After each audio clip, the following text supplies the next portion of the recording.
And welcome to the African Smart Home and Building Show. Today we have the opportunity of speaking to Ian, who's a system integration specialist. Well, thank you. It's awesome being here on the show.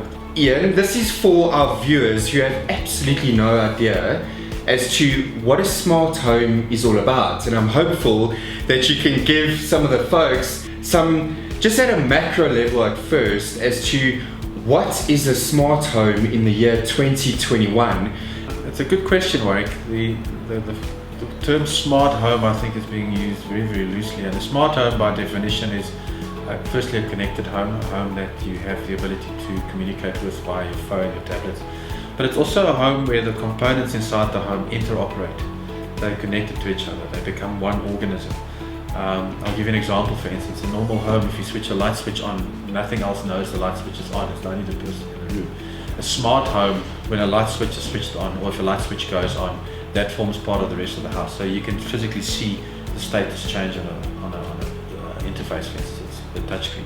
So a smart home is typically a connected home where we have all the parts of the home interconnected as an organism.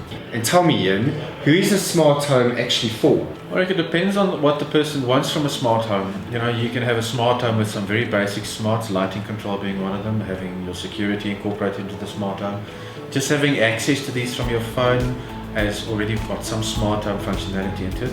The next person may turn around to you and say that I expect my home to have all the bells and whistles. I want something that is intuitive, yet I want something that is fully fledged, from a lighting control, from a pool control, from a irrigation control, from all of those. They want their music distributed throughout the house. They want to be able to watch movies throughout the house. So really the question needs to be asked to the person who wants to build a smart home. There's a couple of key components that add value to the home, so that if the guy's reselling his home, distributed music and video is a big key component. Lighting control is a very big key component.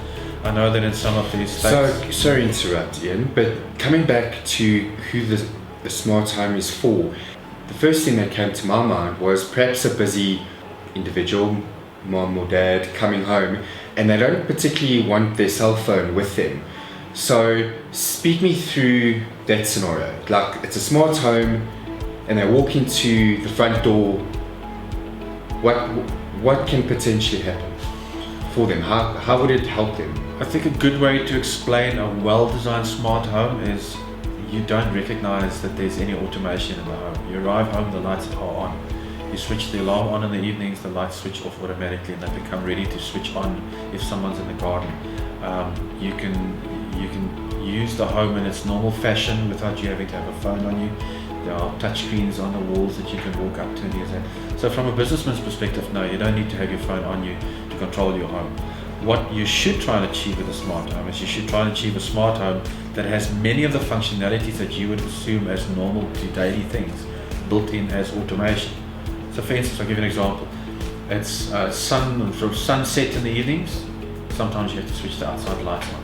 A well-designed automation system, you shouldn't have to do that. Just a quick shout out to our sponsor, Integrated Homes, for making this all possible. These guys have been in the game for a decade. So if you're wanting your home or building converted into a smart home or building, it may be a good idea to give these guys a call, as they know what they're doing.